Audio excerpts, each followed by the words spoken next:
This is the Dynamite Pegasus, and we're drinking at Moe's. This is Drinkin at Moe's, where we talk about the pros of pro wrestling in the Midwest while sipping on some brews with blessed beers and wrestling. That's my scene. Death matches and lucha libre, it's also mean. I'm a straight up smart goofball, not no kiss ass. I stand tall when it comes to wrestling. I'm the king. I know every move, every fling. Get ready for a wild time with Drinkin at Moe's, where we don't quit. Drinkin at Moe's, that's where it's at, like a power bomb. We hit hard, never flat. Fucking right, we're living the dream. Talking about wrestling, know it's a scream.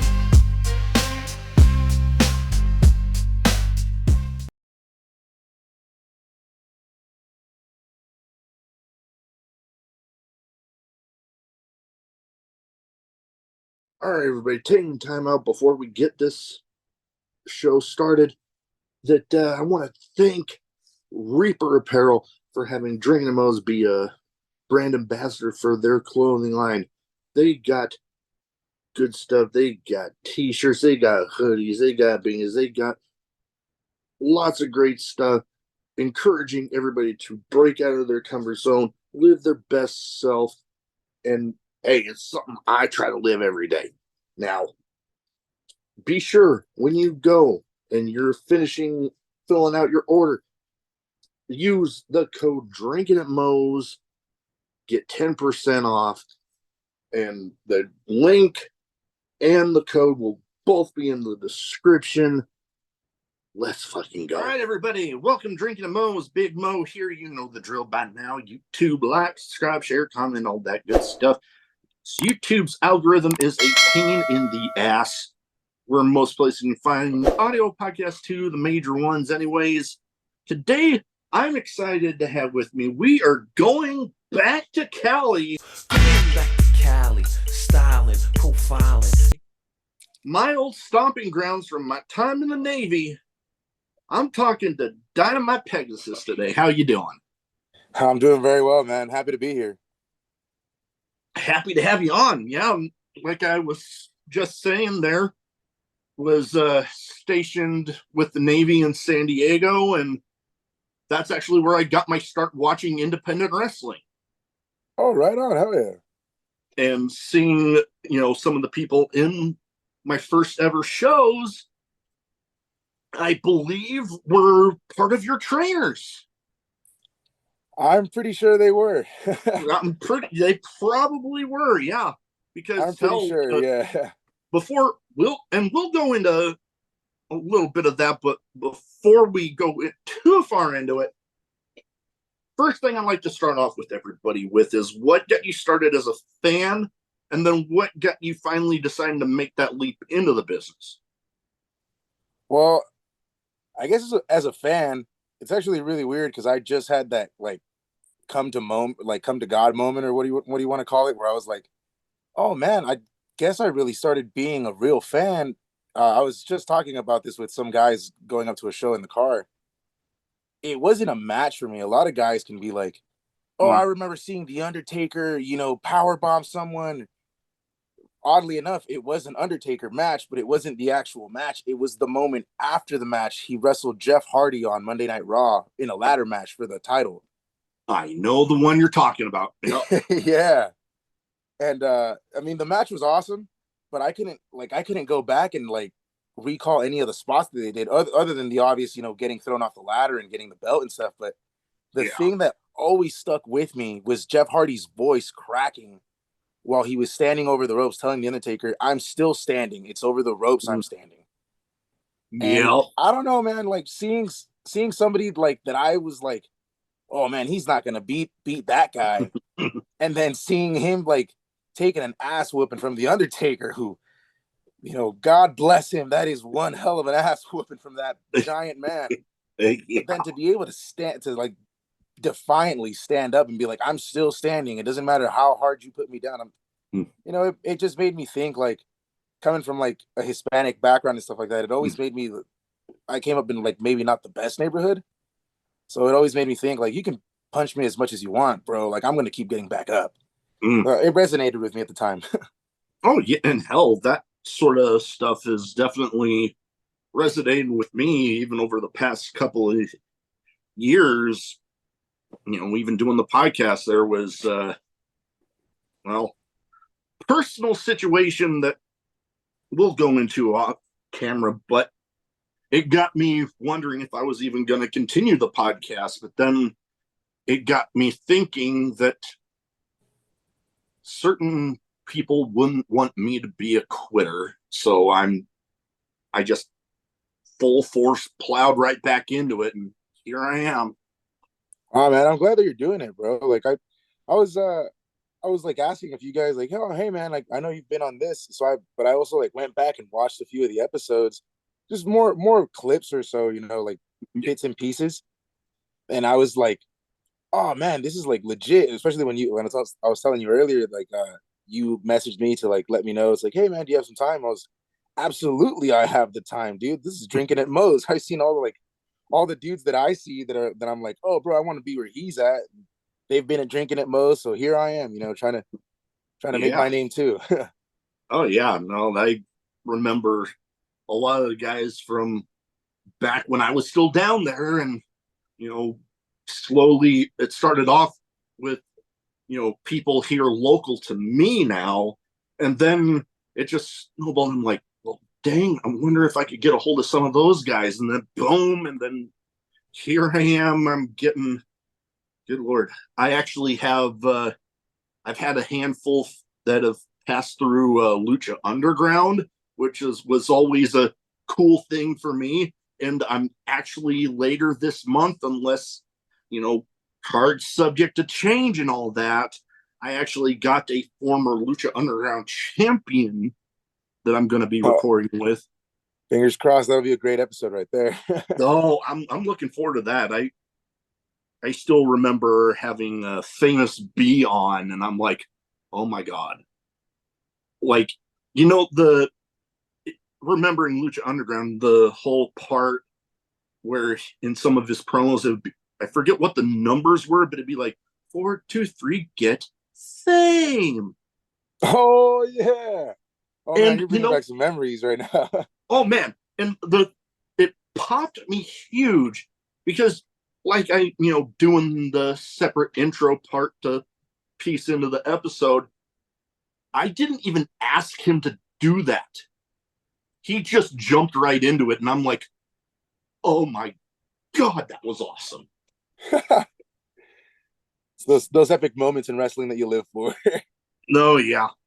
And the second thing I like to ask everybody that, well, I've been starting to ask everybody is what got you going towards your in-ring persona? Because especially the first little bit, it can be a bit of a feeling out process. And then there's the whole, the lucha libre culture with the mask and everything. It's like a rich history to where, like, hell, I remember hearing stories about wrestlers in Mexico where it's like if they were traveling anywhere outside of their house, that mask was on them. Yeah. Really cool. My family's not really that into wrestling. It was my grandma, or I didn't actually get to meet her, but my mom tells me stories of how my grandma used to be a big fan. And one of the dudes that she was a big fan of was, like every Mexican's like hero is El Santo. Mm. So the story with El Santo is that he didn't unmask until he was on his deathbed. And like I've that was heard the about crazy that. part. Yeah, there And were it was some that literally wouldn't. would keep the persona all the way until, and like obviously on my behalf, the Pegasus, it was all inspired by an anime I used to watch as a kid. Mm. It was Saint Seiya Knights of the Zodiac, I think here in the States. Okay. It was like in the 80s. Mm. It's not a very popular anime in the States, but in Mexico it was very popular. And I remember my brother and I would watch it, and I was always wanted to do what my brother was into, or wanted to be what he was into. Mm. So he liked Dragon Ball Z, he liked anime and stuff like that. So that's kind of where I got the character. The Pegasus is the embodiment of in the anime there was a guy called the Pegasus Saint, and he like wore Mhm. the armor of the Pegasus that was uh given to him by Athena, and it was basically he had like the powers of the constellation of the Pegasus. It's super complicated anime stuff like that, right? Yeah, but But hey, that sounds like a cool little origin right there. well, yeah, that's where it was born. It's basically in my mind, it's the kid that wanted to be an anime hero is an Mm. anime hero now, and that's what the Dynamite Pegasus is. It's the kid that always wanted to grow up to be an anime hero, and that's what he grew up to be. You're doing it now. That's awesome. And you know, we started talking a little bit at the that your trainers, they were wow, brain fart right there. Wow, words are hard today. But your trainers over there at the SoCal Pro Wrestling School, Yes, that sir. was one of the two promotions that got me started on independent wrestling. The other one isn't running anymore, but I believe two of the guys that were there, one of the guys that runs it actually is he's involved with SoCal Pro a little bit. I don't know. I haven't been able to watch too frequently lately because my schedule has been nuts. But and Andy Jasic, I know he had Yeah, done definitely. ring announcing for a little bit. I don't know if he's still doing it. Yeah, he's the best ring announcer at SoCal Pro. He's the He, one he's oh, awesome, bro. He's worked a lot with us in getting to be confident in talking, and that's I feel like it's a very hard thing to do in pro wrestling, where it's like you can go out there and do all the moves, and sometimes they won't come out as great, but you can always practice more.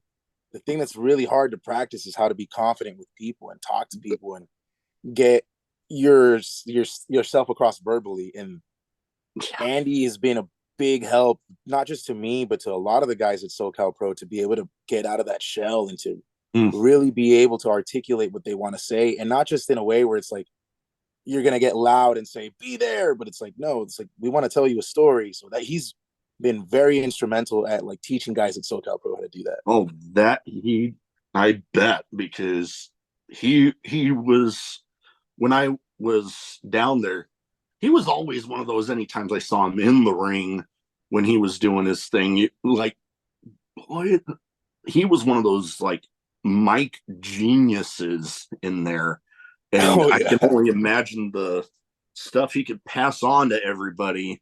And then Matt Thrash, I know he has been involved there. I know he's done little bits. I don't know if he's still involved too much, but the one of the main guys that I know is involved, but he's I don't know if he's having to take some time off now, but I know he's still involved. My good friend, mi hermano, SoCal Crazy. SoCal Crazy. I owe a lot to SoCal Crazy. He's obviously coming in to a business like this. There's a lot of dudes that could like be like, oh, what are you doing here? He's not one of those guys at all. As soon as we came in here, he was like, hey, I want to see all of you guys succeed. And man, I got like basically everything I know how to do. I can credit to him, as well as Anthony Idol. It's like Mm. the in ring work has really been in between them two. And man, SoCal Great is just a great human being. Aside Oh from yeah. being able to listen to his years of experience, just from every single time he says something, you can just tell it's like, dude, this guy knows exactly what he's talking about. And it's at least for me, and I know it has been like that for a lot of the students at SoCal Pro, especially when I first started. When he would talk, we would listen. We would Oh just yeah. listen because there's years of knowledge behind every word that SoCal Crazy has. And for anyone in the SoCal area that's like that gets a chance to talk to him or work with him, or like I said, just talk to him, you'll learn so much just from a 5-minute conversation with that man. Mm. Oh And yeah. he's a great guy. Oh, great person in out of the ring. Oh and yeah, just definitely. just an absolute wealth of knowledge. I know in my entire almost 4 years there, he would. I don't think there was a show that he wasn't on that I went to. Like literally from my very first one to my very last one, I can remember maybe there was probably maybe only one or two shows that I went to that entire time that he wasn't on. And Yeah, so, just, SoCal Crazy is important here, no, just all over SoCal. no, yeah, no, definitely one of very well respected guy down there, and he's earned every bit of it. I know he's with me.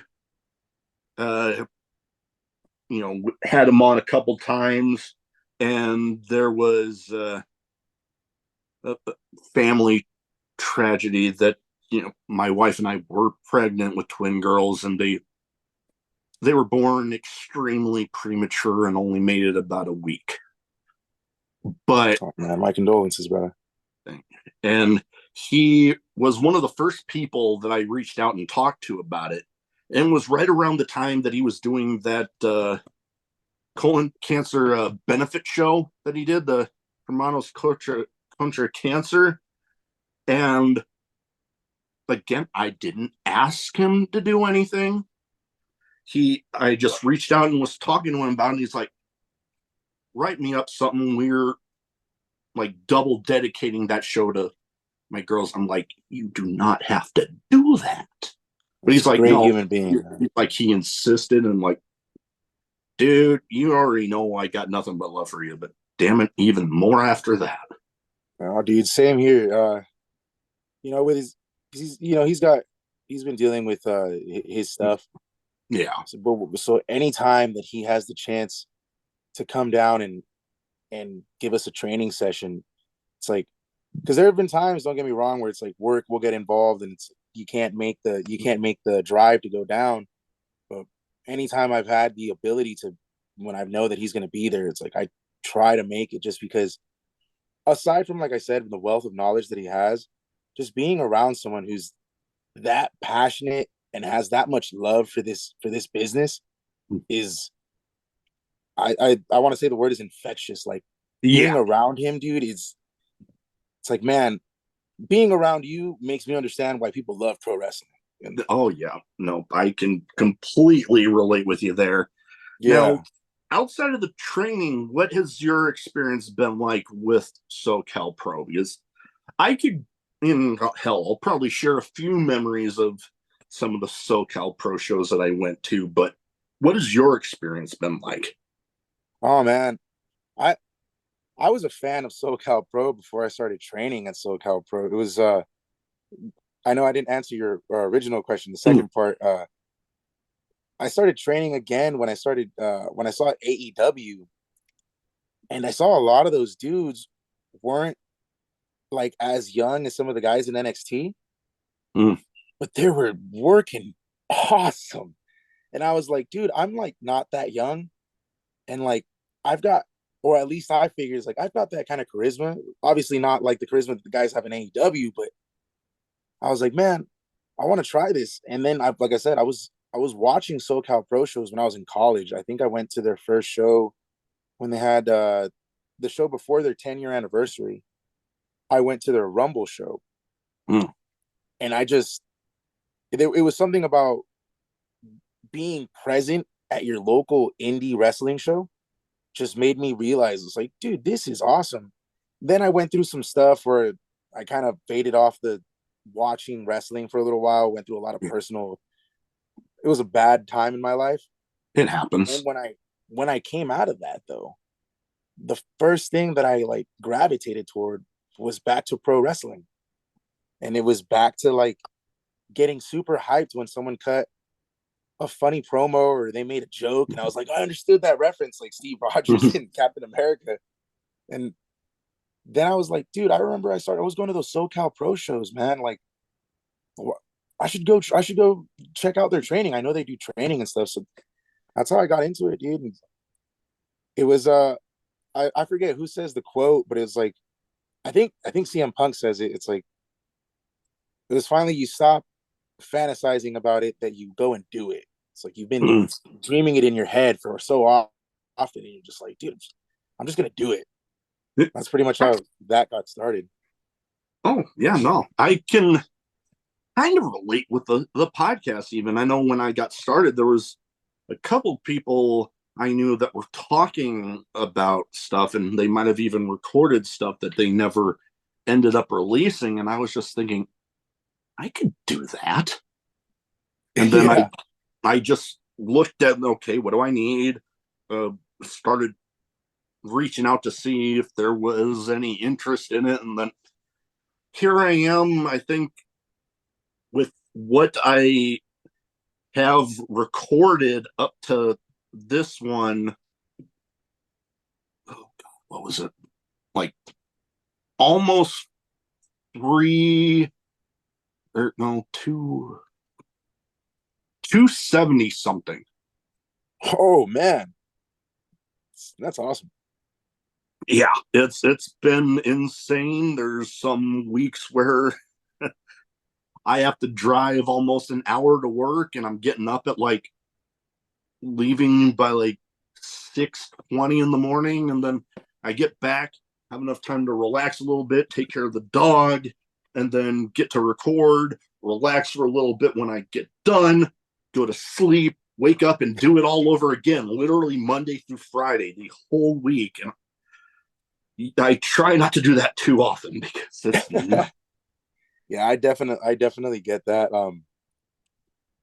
It's like you're saying with the outside experience, obviously with being a pro athlete or doing your best to be a pro athlete, a lot of extra work aside from just the in-ring work goes into it. Like you've got to be doing your in-ring training for pro wrestling. So that, like how you were saying, it's like there's days where it's like pro wrestling training will go late into the night, and then you're talking to the boys and you're trying to figure out rides for the weekend to go to shows, and you're also like, well, I gotta get to work at like 6 in the morning, and gotta figure out, wake up at 5, shower real quick, bust out 50 push-ups real quick in the morning so I know I'm doing something, head to work, get out, go to the gym, head home, go for a quick run, get my gear back together, go train. It's like, just as you were saying it, I was just going through the motion in my head. I was like, oh man, I definitely know that feeling where it's like I you get get home, that. you've got like maybe a half an hour just to hang out, say hi to everyone, and just like, all right, well, I'm leaving again. Yep, I've definitely been there. And, talking to you and the few others that I've been able to talk to from SoCal Pro always gets me thinking back to my time going to the shows, like being at the show where they crowned the first ever Golden State champ. I was at that one. Oh, no way. You Yep. got me beat there. I couldn't say that I was at that one.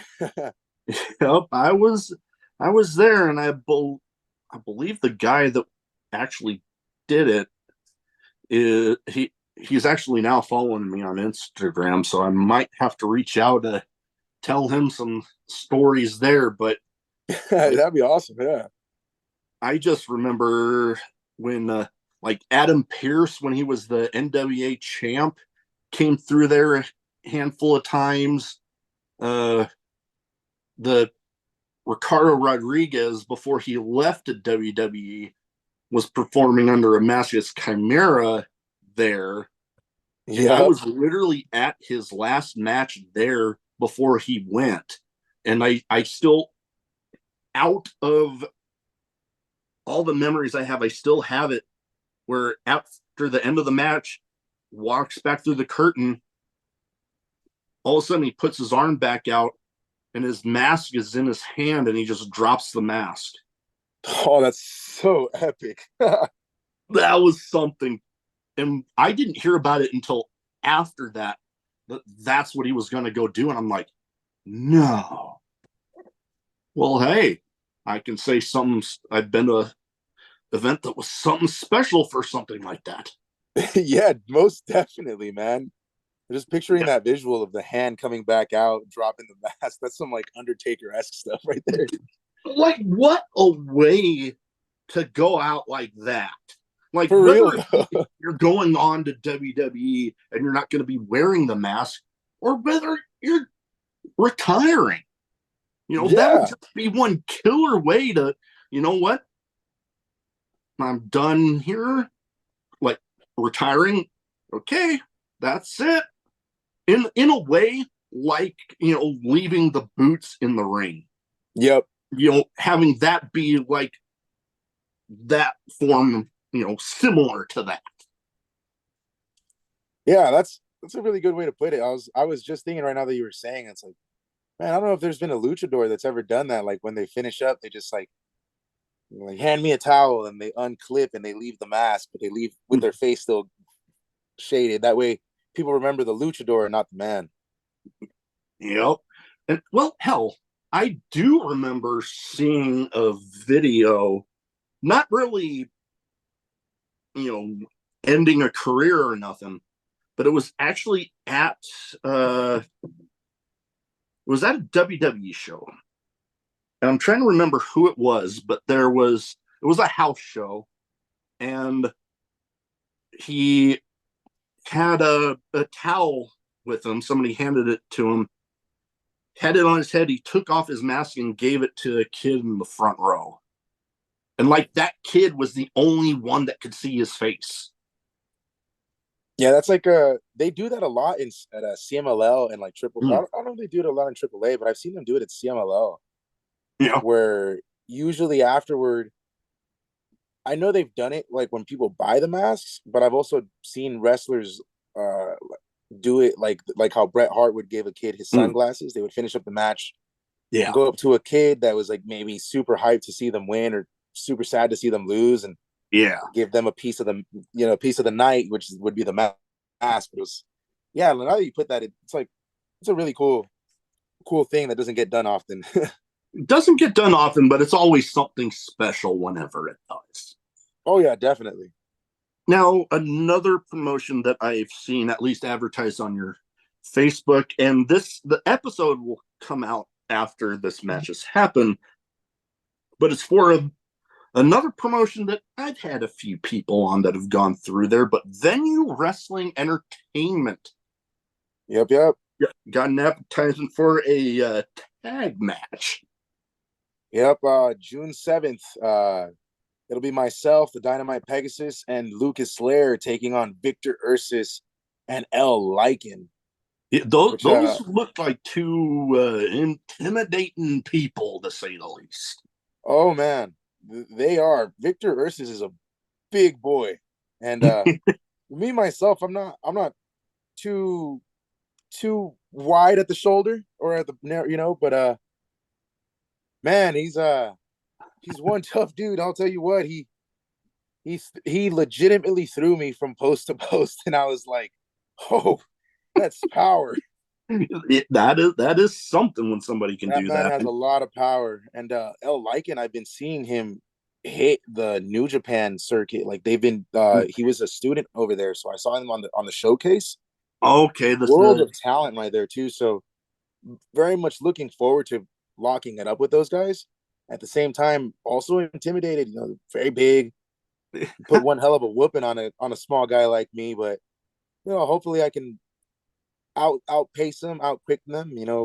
Bring that lucha style that SoCal Crazy taught me, and try to get outmaneuver them really, because I'm not going to be able to outpower those dudes. I mean, SoCal Crazy, and there's been wow, words are hard. Wow. There's been lots of luchadors out there, going up against, big guys like, Rey Mysterio in the, back in the days of WCW, there was a while he was known as the Giant Killer. Yep. Well, hopefully one day I'll be able to maybe not be the Giant Killer, but at least be the Giant Fighter or something like that. Something like that. Yeah, I can. Some sort of David against Goliath and against the Goliaths of the world or something. Okay, and well, that right there, it actually reminds me of something that, I am quite the fan of tag team wrestling. And like hell, I had to get these as soon as I saw them, the Legion of Doom figures. I was just gonna say, But I like to ask some of the people I've had on that have centered more in tag teams, do you prefer tag or, one-on-one singles action? well, because I'm still uh kind of new to the business, Yeah. I do prefer going at it in singles action, just because it lets me get a better pace and get a better Mm. understanding for a longer match. And especially when you're working one on one with someone, it's a much different experience than when it's a tag match, when you're relying on where I'm going to go in there and I got to rely on my partner as well. And luckily for me, I've been blessed to have a lot of great partners. Like I said, I'm tagging with Lucas Lair June 7th for Venue Mania in Heber. Lucas Lair is an awesome guy, and just blessed to be working with a guy like that. It'll be our first time tagging that night. So Okay. watching him work previously, I'm at just going over with a bunch of ideas of things that we can do and things that we can make look really awesome. And then I've been fortunate enough to work with two guys that came up with me in training at SoCal Pro. We wrestled at ORC Okay. Yeah, I with know. Shinobi the Black Ninja. We came out as Cosmic Strike, which it was a little play on words, but at the same time, I'm the Cosmic Luchador. He's the striking ninja. So we threw that together. It worked. It works pretty well. But so I've been pretty blessed to work with really like awesome guys. The two dudes that I've worked for so far for tagging have been at my level of experience. Working with Lucas Lair on at Venue Mania on June 7th is going to be a little bit different because he has more experience. So I'll be really listening to him and paying attention to how he wants to go through the method of attack. Gotcha. Yeah, it's always good whether, teaming with them or hell, if you just have mutual friends that are there with at the show and, just if they have the more experience going in and just listening, taking advice, like I can imagine, you don't like if you think something wouldn't work for you, you don't necessarily use all of it. But I think the way I was trying to go about this was, taking all of the advice, but molding it into your own thing, how it works for you. That way, you're listening and being respectful and, showing them that, hey, that guy was actually listening to me. Yeah. A lot of that, I guess, just comes from. I like to think of it. Everyone has their own advice of how to be respectful. Yeah. The way I like to think about it, and I don't know, maybe my dad would always just tell me in Spanish, obviously, no seas tonto, if you don't be dumb.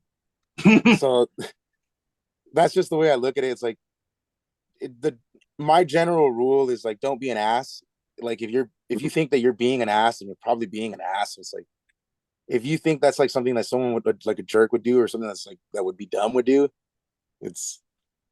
I tend not to do that. So I try to go to everyone it's hey, how's it going? My name is this. It's really nice to meet you. And then like everyone says, it's in the business. It's everyone always tells you when you're starting out. It's listen, but don't just listen. Be receptive to what people are telling you. Yeah, and that's a big thing because a lot of guys could have a bad attitude, and that's just not the way to go about this. It's I like what Andy Jassik always tells us. This is supposed to be fun, and it's you always got to remember that. It's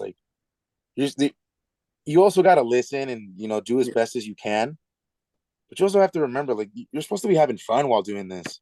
As much as you are out there fighting and getting your ass whoops, because that's what pro wrestling is. You're out there fighting. You're supposed to remember that this is something that you're supposed to have a good time with. Like, this is something that you watch. Is the way I like to look at it is like, man, dudes would put one hell of a show to entertain me when I was a kid. And if I could do that for like just one kid in the audience, I'm happy to do that, dude. Like if a kid, like people will walk up to me and be like, "Oh, that was an awesome match." I'm always happy to like, "Oh, thank you very much."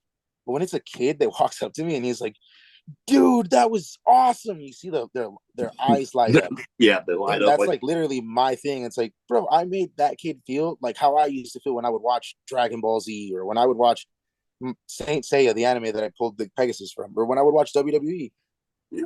That's kind of what makes me super happy to get to do this. And then, obviously, like everyone else, there's been times where you're like, you get something that you're like, oh, I don't really like that. But you also got to remember, it's like, bro, like, I'm not here to entertain myself. I'm here to entertain the crowd. And if the crowd is walking away being like, that was an experience, so I did my job.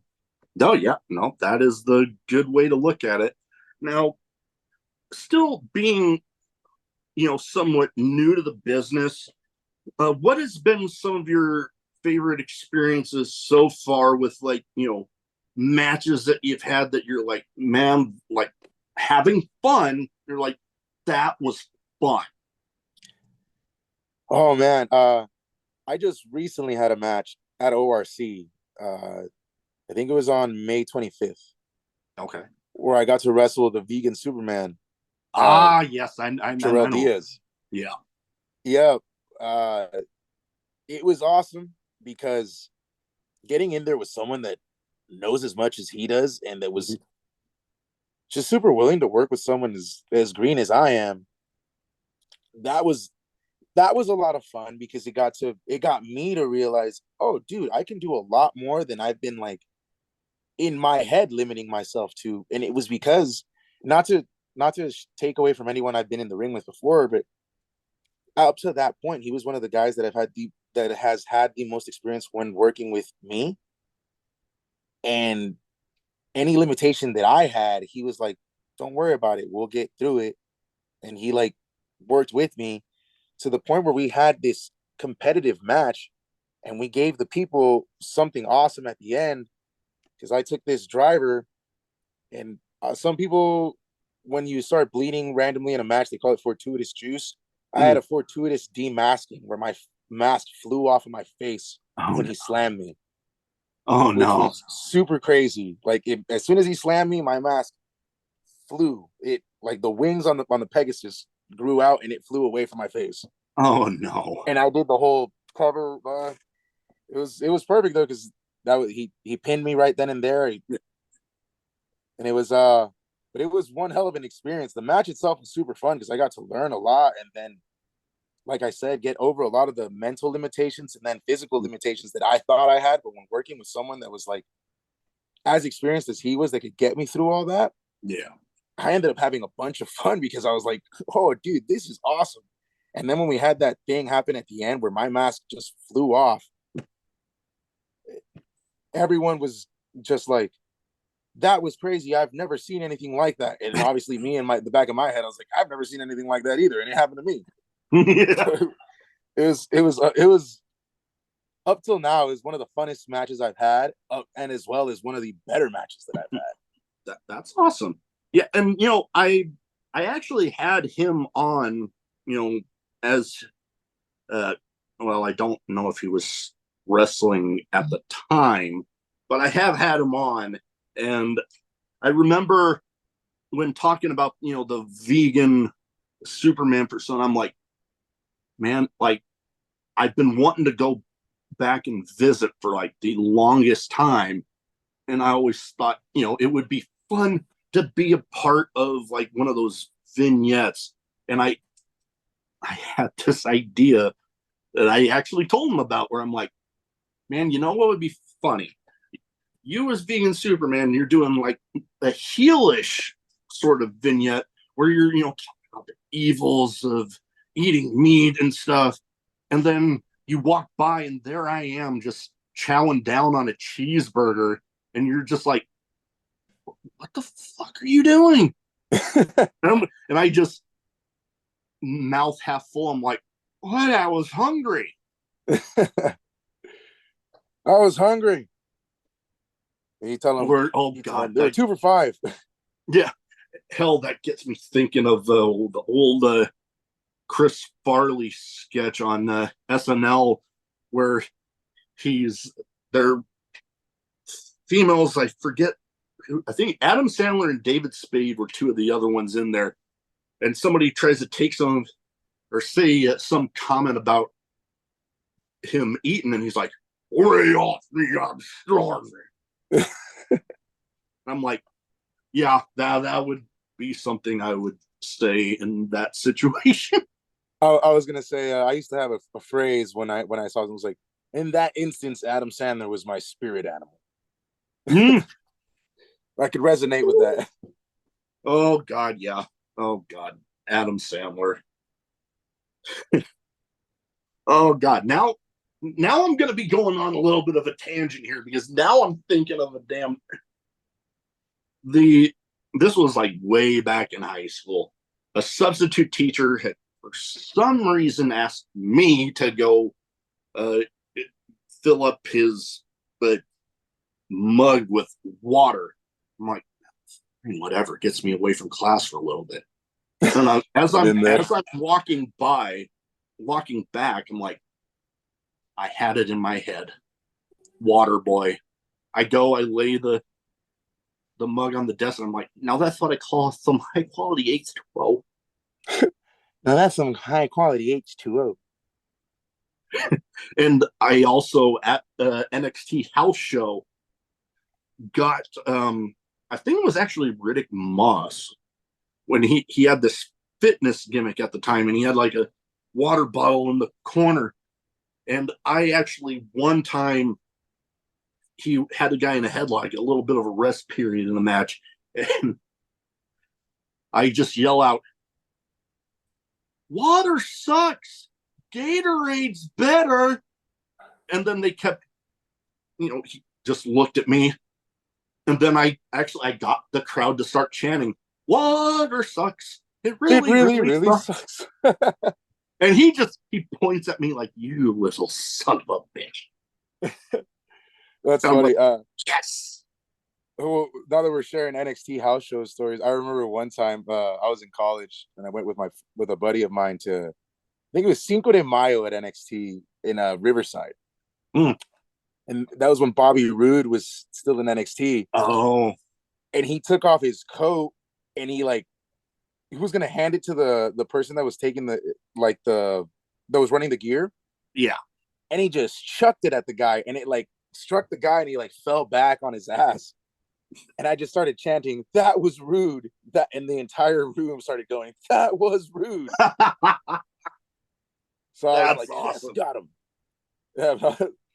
I was like, right as you said that, I was remembering. I was like, "Oh, dude, I got a great NXT story too." Oh man, I am. But yours, that was sick. Having everyone recite lines from the Water Boy is awesome, dude.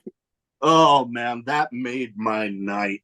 And we were like main floor, right by the entrance, so it was already a cool night. But having that happen, and I've actually I'm the type of fan when I'm at a show that if I'm close enough, I try getting wrestlers, referees, ring announcers, somebody. It is my mission to get somebody to crack.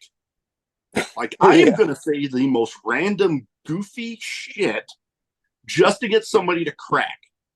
More often than not, I get it done in a night. But one night, it was here local, and one of the other guys in the match was Mike Bennett. And there was a period where the crowd was a little quiet at the time, and I just yelled out, "Adam!" And you could just see the look on his face. He smiled and just tried to hide it a little bit. Yeah. But then I told him about that after the show because he did like a little short video promoting the channels. And awesome. I was talking to him about that. He was like, "Dude, that popped the hell out of me." Yeah, That- I've got lots of stories about that sort of stuff. That's really But funny. anyway, oh, go ahead. No, actually, during my debut at SoCal Pro, during a Rumble spot that we had during October last year, Okay. one of the camera guys, as I was doing my entrance, just leaned over and he whispered something in my ears as I was coming out doing the entrance, and I immediately wanted to start laughing. Like he just caught me off guard because it was. I don't know if I should repeat it because it was really vulgar. he was like, "Oh, I'm creaming my pants right now," and I just started. I couldn't help it. Like but it worked because you could see me in camera cheesing, but I was like, oh, it's just because I was happy to be out there. But it was legitimately because he leaned over and whispered in my ear, "I'm coming in my pants." And I was just like, dude. Oh, dude, I was like, dude, I hate you, but I love you. Oh man, that is Because I was super nervous coming up for it was like my first your time debut, being yeah. in gear and everything. So laughing at that moment, right before I got in between the ropes, the entirety of the tension was gone. I was like, yep, I'm ready. Oh yeah. And hell, the butterflies and the anxiousness. I actually just had this talk. It was either yesterday or the day before, where I'm one to say it was actually one of the Legion of Doom that said this, that if you ever in a moment like that don't have the butterflies, that's probably your signal that it's about time to get out. That's what I keep hearing too. It's like you want the nerves because it's like also I forget where I heard it. It was probably in a movie or something where it's like when you stop being nervous, it's because your heart's not really into it anymore. Yeah. It's like when you're nervous because you want it to go well, and when you're not nervous is because you care about it less. And I don't know if that's true. Like obviously, I'm still very green, so like I can't speak to people that have like years of experience on it. But I that was a thing too that I like remember hearing from family that was they were like I've had family members that were like really into playing soccer and stuff like that. Mhm. And I would ask them when they would stop. I was like, well, why'd you stop? I was like, I just wasn't having a good time doing it anymore.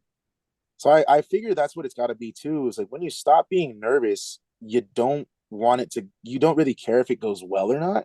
And you're nervous because you want it to go well. Yeah.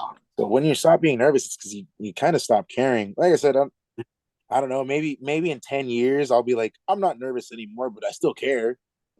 Hopefully, No, hopefully 10 to 20 years from now, they'll still be oh, wrestling. no, it's very understandable because I can get where people would say that, because it's like, yeah, when you're nervous, you're wanting it to go well, but then when you don't have the butterflies anymore, it's like, meh, I'm gonna do what I can to make it good, but meh, It's going to come out how it's going to come out. yeah, basically.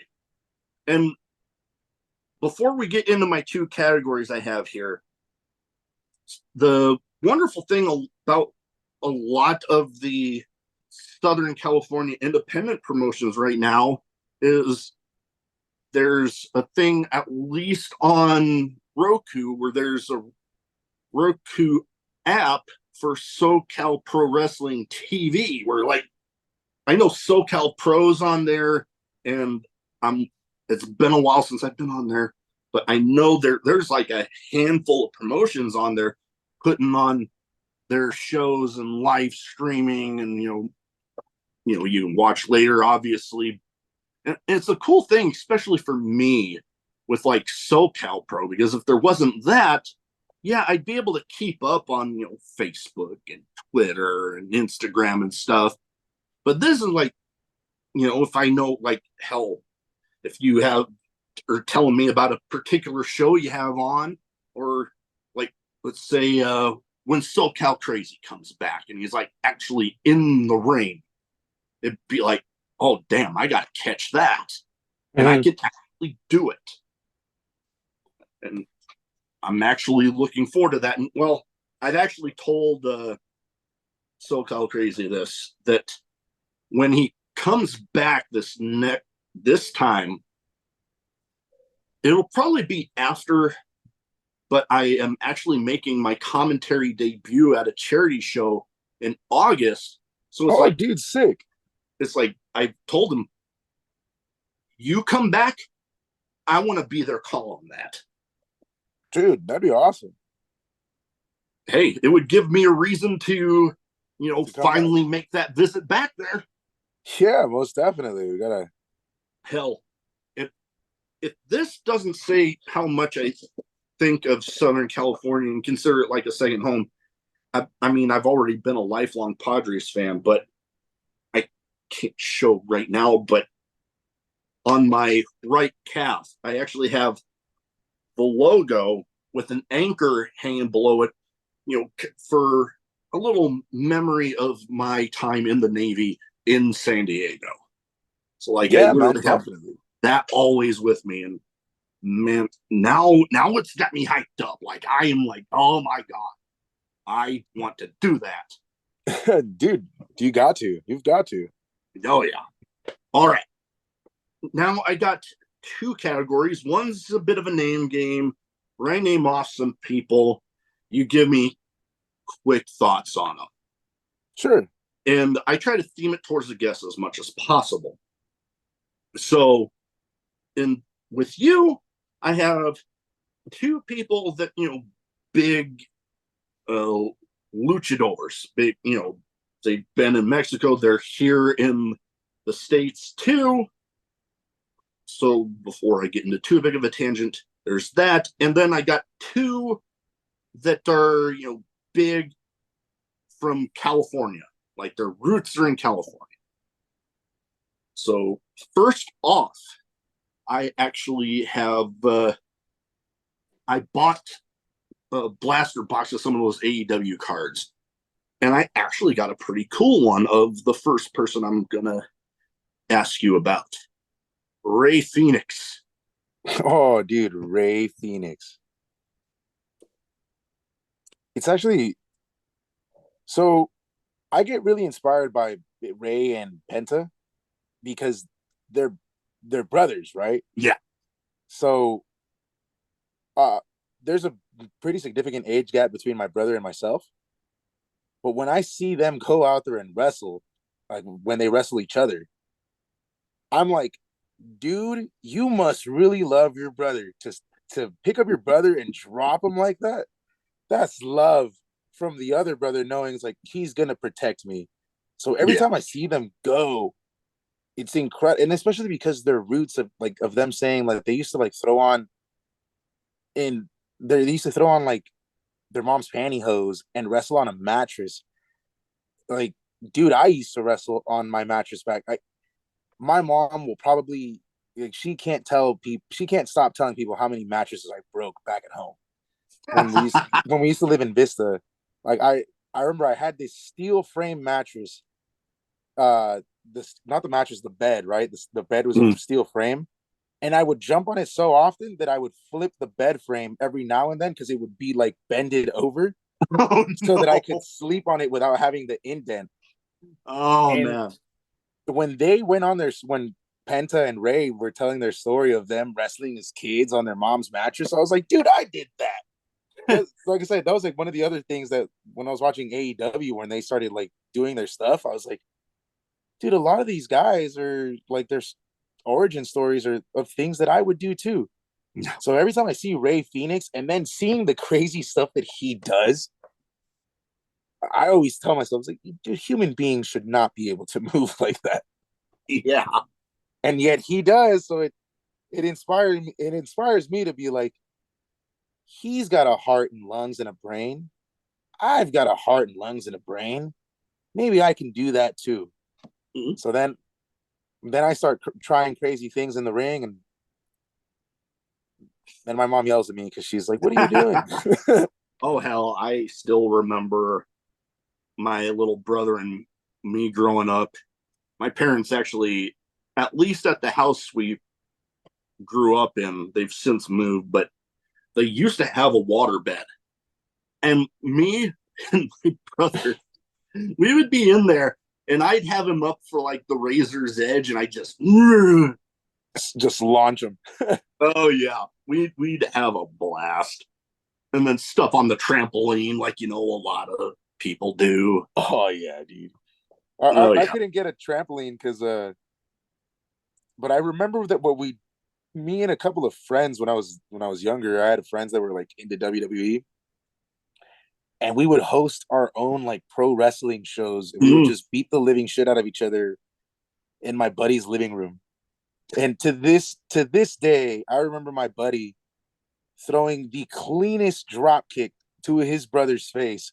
And now that I was thinking back, I was like, Penta and Ray Phoenix remind me of my two childhood friends growing up, because they were like of the same age, but they would beat the living hell out of each other when we would do our pro wrestling shows at my buddy's Yeah. house. I'm telling you, I remember seeing him do a drop kick. His brother was running across the living room, and he jumped from one couch mid-air and just caught him square in the face. And I was like, that's like that should be on television. And to this day, every time I throw a drop kick, I try to make it as pretty as that. I just can't seem to replicate it. Haven't quite got there yet. Not yet, but it'll get there. Yeah, I'm confident in that. And well, you know what? The next person I have here, when it comes to luchadors and wrestling from San Diego, I would feel weird if I didn't have this guy in here. And I'm talking about Rey Mysterio. Definitely. Actually, I'm glad that you brought Rey Mysterio up, because obviously I said the first SoCal Pro show I went to was the Rumble before their 10-year anniversary. Mm-hmm. At the 10-year anniversary was when they had Rey Mysterio on there. Oh, yeah, I do. I remember that. Yeah. Yeah. He tagged with Rocky Romero, and they took on SoCal Crazy and I think it was Lil Cholo. Yeah, I think it was. Yeah. And I'm telling you, man, I was at that show, and I was like, I can't believe I'm this close to Rey Mysterio. And I was like fourth or fifth row back. But being that close to someone that you've watched on TV, like as a little kid, and then obviously being Hispanic and growing up in a mostly Hispanic neighborhood, that was all kids would talk about. It was Rey Mysterio and Eddie Guerrero. They were like the inspiration. Were like royalty. Oh, definitely, dude. Man, I remember to this day, I was just making this joke the other day in training. One of the first reasons I got into pro wrestling was around the time that Eddie Guerrero passed. Everyone was like, "Oh man, Eddie Guerrero." I wasn't a fan of wrestling at that time, and I started learning through people mourning Eddie Guerrero, and that's what kind of really sort of got me into what I started seeing was like, oh, dude, it's like they're doing anime in real life. Because I was a nerdy kid growing up. I didn't really like sports or anything. I told you, like I would watch anime the majority of the time. Dragon Ball whatever would come on. And then when I saw dudes doing wrestling, I was like, that's basically what I watch on TV. It's just with real people. Yeah. And then when I got to see someone like Rey Mysterio and Eddie, like I said, Eddie Guerrero was he passed before I started watching. But when I got to see dudes that were of my same, they spoke Spanish. They said things that I would say at home to my parents, like I was like, dude, these are my people. So it really, when I hear about Rey Mysterio or stuff like that, it's super weird, because I'm telling you, I still have a bunch of memories of friends being like, oh man, like Rey Mysterio, do the 619. And a lot of my friends weren't wrestling fans, but they all knew who Rey Mysterio was. They all knew who Eddie Guerrero was.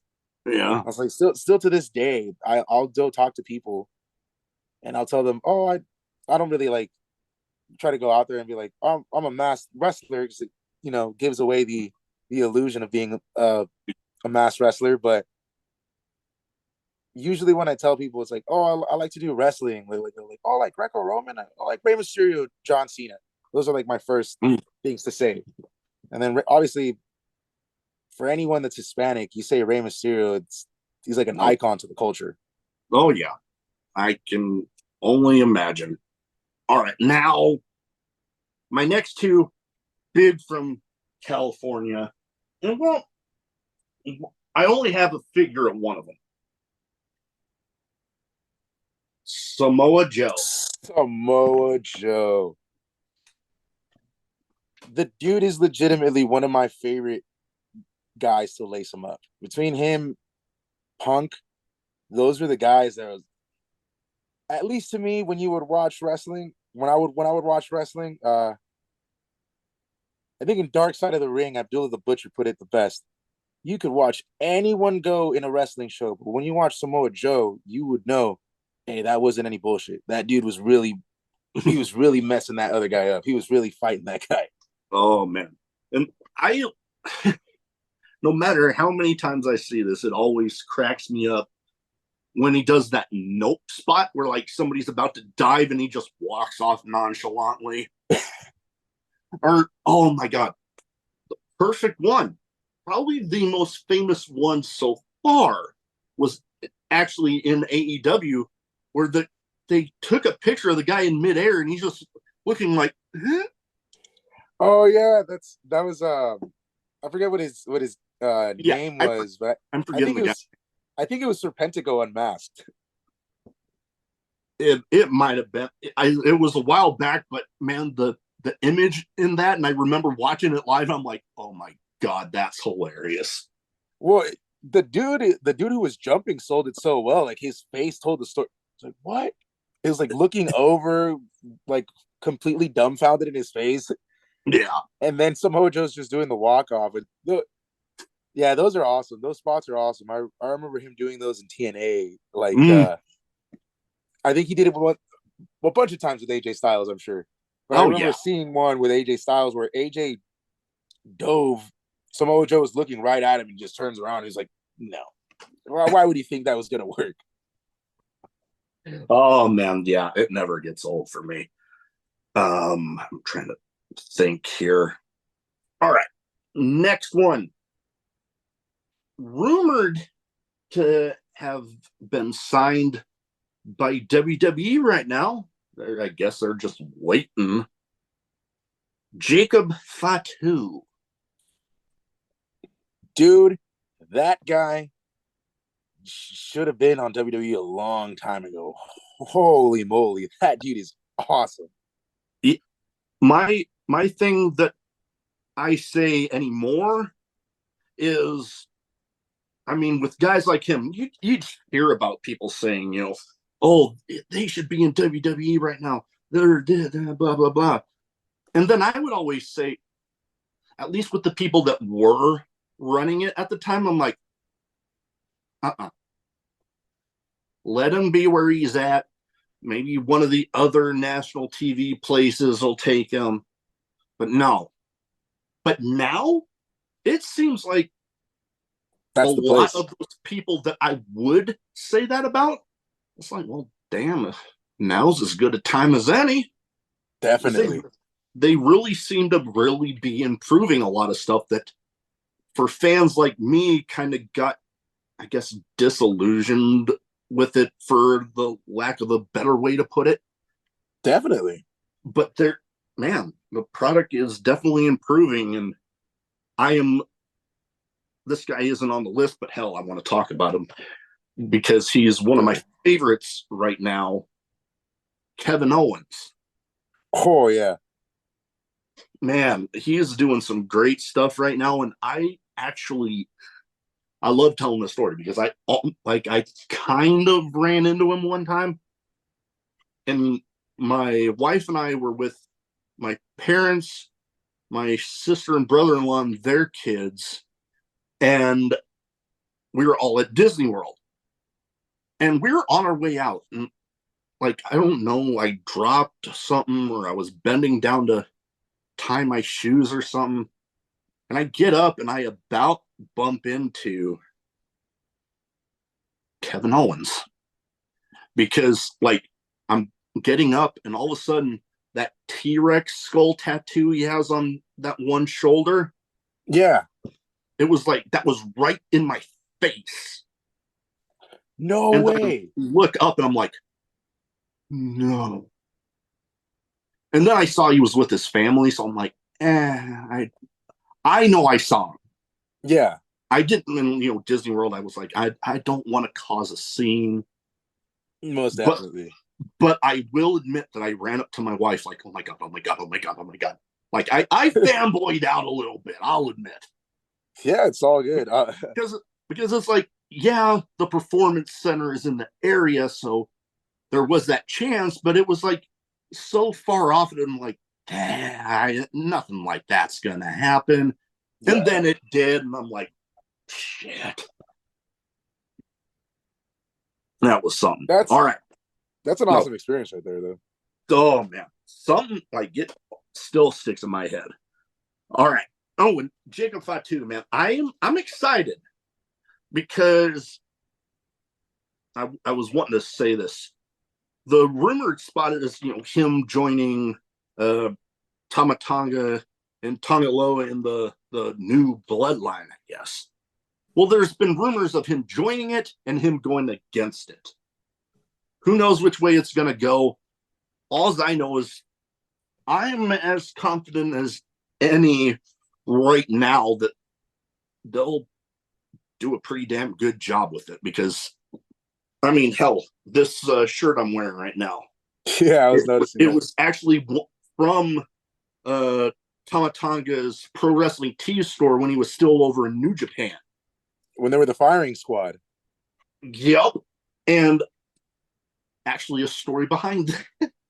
I got stories to go on, but the story behind this shirt, getting ready for my wedding, actually. And I was like, man, my wife, I love her. She was like, I wanted to help out with the plans. But she's like, why don't you just you let me take care of it and you just show up? I'm like, all right, fine. Don't say I didn't try to help. But then I'm like, I came up with the idea. You see the groomsmen photos where like they're opening up their shirts and they're showing like a superhero logo. Yeah. For me, it was this shirt. Also, you had your groomsmen open it up, and It you was guys were all all wearing. this shirt. Oh, okay, okay. And Tamatonga actually retweeted the picture. Oh, sick. Yeah. And literally hashtag F squad. Yeah, the firing squad. Yeah. I was a fan. I was a fan of. Cause I was a big fan of New Japan. Obviously, I liked WWE and everything else, but I really liked watching New Japan. I don't know. I just felt like those. I just felt like they were hitting each other a whole hell of a lot harder. Oh God. I still remember the first time I saw one of my personal favorites, regardless of promotion right now, Tomohiro Ishii. First match of his that I saw, did a headbutt, and you could literally hear the bone on bone just smack. And I'm like, oh, I got a headache now. Actually, when you're talking about like the headbutt, bone on bone smack, made me think of one of the matches that I really liked, and to this day I'll still go back and watch it just because I like to watch that match. It's Katsuyori Shibata taking on Kyle O'Reilly. Ooh, yeah, that would be a good. Yeah. Mm-hmm. They damn near had an MMA fight. Like Yeah, it was those kicks two would and be two that strikes. could do that. Oh yeah, and it was more than believable that they were out, because a lot of those strikes they weren't holding back on. A lot of those kicks they weren't holding back on. And then for anyone that saw Shibata before the incident with the headbutt, when he would headbutt dudes, it Oh, would sound brutal. oh, absolutely. Some of those New Japan guys that would utilize that, man, they It was knew how to brutal. make. Oh, the thing about, and before we go into the next category I have here, you bring up Shibata. The thing that always amazes me when it comes to him and Bruce Lee actually have something in common. That Oh, thing, really? that thing that took out Shibata for a while, the whatever it was in his head, was the thing that he survived and actually came back from, was the thing that killed Bruce Lee. Oh, no way. Yeah. Oh, And it's always wild thinking, those two guys, like peak physical condition, same condition that they both had it.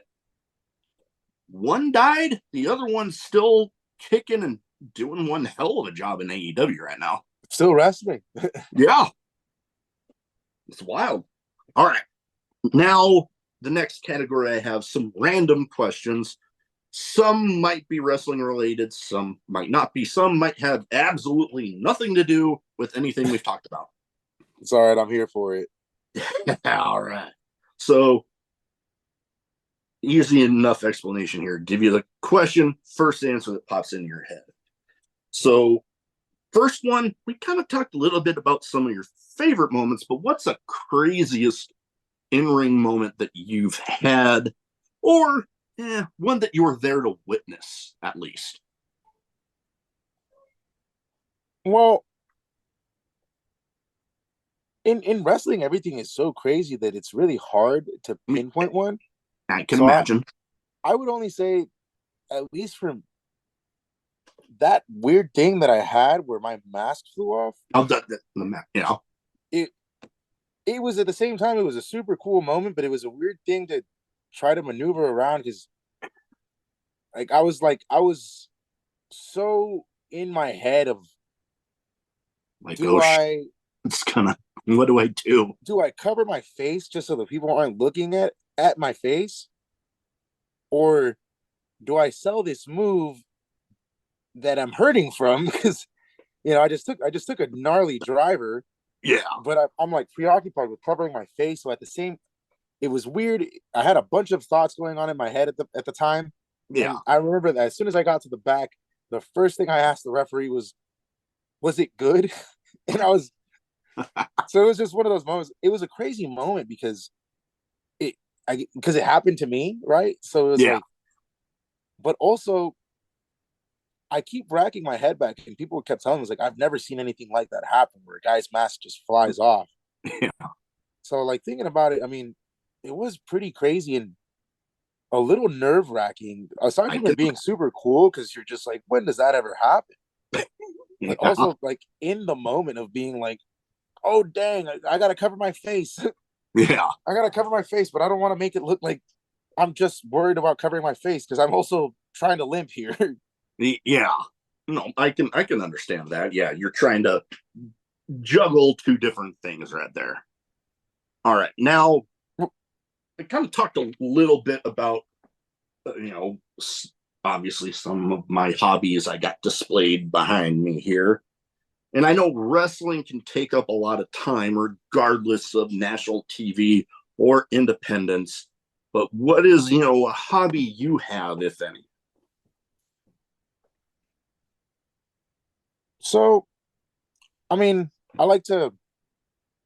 It's weird. Like most dudes my age, I like to play video games. Hmm? I don't. I'm very weird about it. I'm very particular about the games I like to play. Obviously, WWE 2K and stuff like that. Yeah. But ever since I started training, I play those less and less because You're living it, so it's like, I get to do it. I get to do it in real life. yeah. But I don't know. I like playing video games when I don't know. I like to say that I wouldn't like to say that when I'm stressed out, but when I'm feeling like I got a little free time, I do like to turn on the PlayStation. And if it's something new that I've been like had my eye on, like I just recently played Resident Evil 4. I've been heavy into that myself. Well, it's a great callback, and I never got to play the original myself. And I was on the kick of doing the remakes, and I was like, well, instead of going back and playing the originals, because the hardware is already too new for that, and I wouldn't be able to do tank controls like they were back in the day. Yeah, and hunting down some of the original copies can be Super difficult. super difficult, and in some cases super expensive. And you can play a port, which don't get me wrong, but they don't always look the best. Yeah. And sometimes you're just like, oh, I really wish I would have just not gotten rid of my PlayStation 2 games. Yeah, no, I can definitely relate there. Yeah. The Resident Evil 4 remake, I started off playing the remake of 2 because I'm like, I'm asking some friends of mine that had already been into that series, where do I start? Because I had never really played them before. And they're like, Hmm. two. So I did that and I enjoyed myself. And then I got into four and I was trying to see how far I could get with the achievements.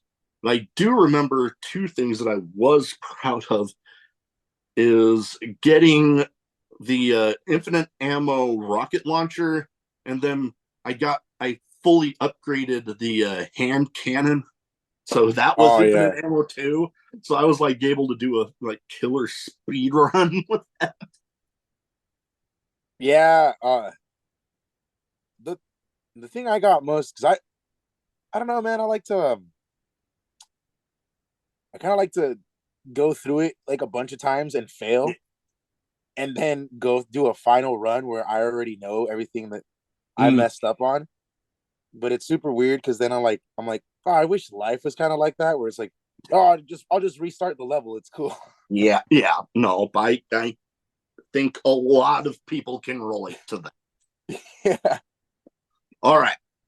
Now I don't know how much you are into this, but me, when it comes to sports outside of professional wrestling, it's always been kind of football and baseball for me. And, I got my Padres hat on here. Yep. So, the big thing, especially in California, when it comes to professional baseball, Padres or Dodgers? I'm a full blooded Dodgers fan. Oh, oh, ah. I know I didn't want to say it because I know you're a Padres fan, but Yeah, no, I've been a lifelong fan ever since the days of Tony Gwynn and Trevor Hoffman and those guys. But yeah, no, I had to ask because I mean, hell, me being the uh, lifelong, I knew. I was kind of hoping I wouldn't give it away with the color scheme that I chose. But Yeah, you know what? Now that you mention that, yep, I do see it. I see it now now. you can see it. Yeah, now I can see it. Now I can see it. Yeah, All right. full disclosure, it wasn't inspired by the colors of the Dodgers, but it It ended up working. So a nice coincidence. right. All right. Now, with the name of a show like I have, I would feel weird if I didn't have this question in here.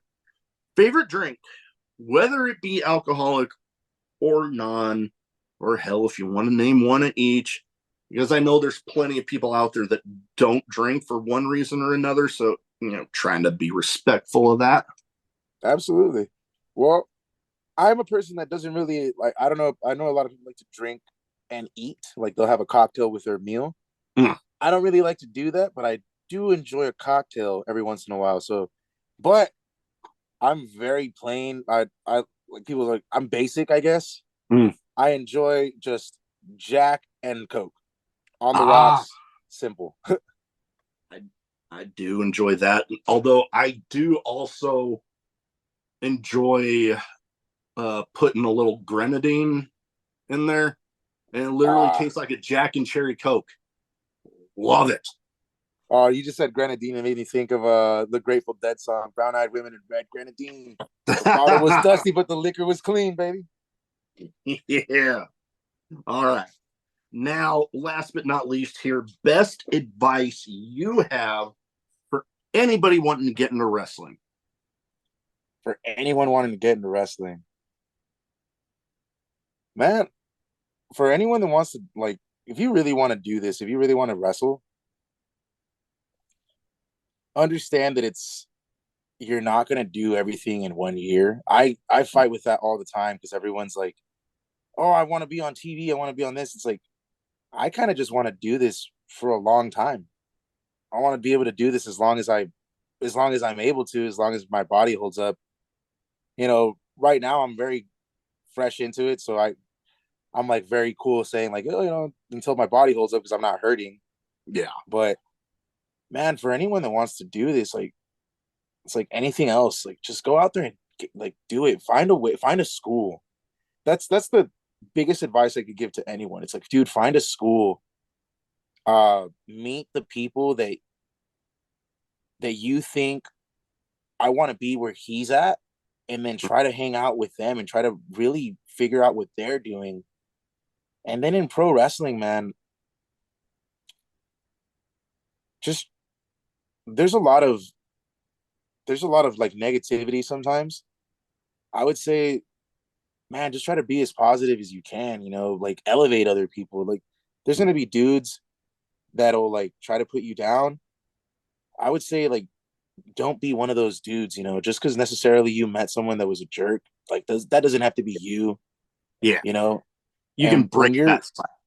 yeah, break that, man. Like let's all try to make like the tide rise. If the tide rises, then all boats rise. And then if more people are watching this thing that we're all doing, this could become a mainstream thing more than it is already, So for any of the new guys that are like starting out or just wanting to get a start, find a school to train, man. Don't click up. That's another big thing. There's a lot of like people that have like cliques. The thing I keep hearing is pro wrestling is a lot like high school, where you're gonna see a lot of people that have their friend groups. Try not to be part of a friend group. Try to be friendly to everyone, Try to be that guy that anyone can talk to. And most importantly, try to be a good hand, be available. A lot of places I've legitimately gotten suggested to wrestle or called to wrestle because people remembered when I was going to help set up rings. Yeah, and that can do man, a lot of people, it's like, it sucks. Flyering sucks, guys. Like setting up rings isn't the funnest thing,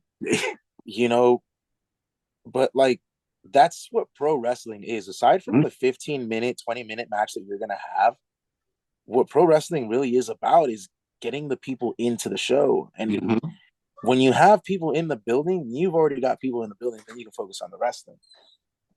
But then other than that, I would just say, try to, like I was saying, really try to find a good school. Try to really focus on being your own dude. Try not to click up with anyone, but also be respectful to everyone. Oh, yeah, no, definitely all great advice. Well, before we go, where can people find you social media wise? So if they don't already have their eyes on you, they can go ahead and get them there. Well, you guys anyone can find me at the Dynamite Pegasus on Instagram or at Dynamite Pegasus on Facebook. I don't have Snapchat or TikTok, but I've been recommended to make a TikTok or channel or something. So that might be in the works. Okay. And then at the moment, I don't have any like merch or anything out, but I've got a shirt in the works coming up. I'm wearing it right now. Okay. Yeah. I like it. So we've got a shirt coming up, and yeah, man, come out to your local pro wrestling events. Go visit SoCal Pro. Go visit VWE. Go visit the Valley Wrestling Connection, One Ring Circus, Rising Stars. There's a lot of really good pro wrestling in Southern California right now that, I mean, a lot of people might talk down on the Southern California wrestling scene just because there isn't as much experience doesn't mean there isn't star power. There's a lot of dudes that are gonna be up and coming in the scene that I think the people have got to have their eyes on. Not to say anyone because they're at my school, but there's guys at SoCal Pro that are really making waves. There's the Lucha Kings who are incredible talents. The guys at SoCal Pro, like the Inferno Dragon, that dude is young and incredibly talented, in incredible shape, and that dude can go places. Like Southern California is the place where people in the pro wrestling scene should keep an eye on. There's a lot of great talent out here, and I'm not just saying that because I'm wrestling out here. I don't consider myself one of those, but I consider myself lucky to be in the same business as those guys are. Oh yeah, I mean between SoCal Pro and places like Santino brothers. When I think of Southern California wrestling training, those are like the two ones that just jump right out at me. And a Absolutely. lot of talent getting churned out by both. Absolutely. Yeah, Santino Brothers has a lot of great guys coming out too. I don't know a lot of them personally, but I know that Chaz Price is someone to watch. Uh, Wicked Wicket is another really, really awesome wrestler for people to keep their eye on, man. There's a lot of great talent in the Southern California scene. It's I don't know, we might not be the craziest or whatever it may be, man, but the guys out here are putting consistent work together. And I know there was a lot of negativity going around about the Southern California scene, but I mean, that's a lot of places. That's what I was gonna say. You know, it's not until you're into it and you see like there's like good people out here, there's good trainers out here, there's good promotions, good promoters, and I've been fortunate to work with really great guys at ORC, at SoCal Pro, at BWE, and I've been super blessed. I would like to say to be able to work with such professionals, because you hear the horror stories of other places, and up to where I am at in my journey, I've been blessed to work with nothing but great guys, great wrestlers, great promoters, and all I can say is I've been blessed. I don't really like to say I'm lucky because I don't really believe in luck, but I can understand you. Well, that is about all I have. I want to thank you for taking the time to talk to me today. Best of luck thank you. there, everywhere, SoCal Pro, VWE, everywhere in between. Yes, sir. Thank you. Well, thank you for having me on. It was a pleasure being on Drinking at Moe's. Now I feel like I'm one of the pros now. Yeah.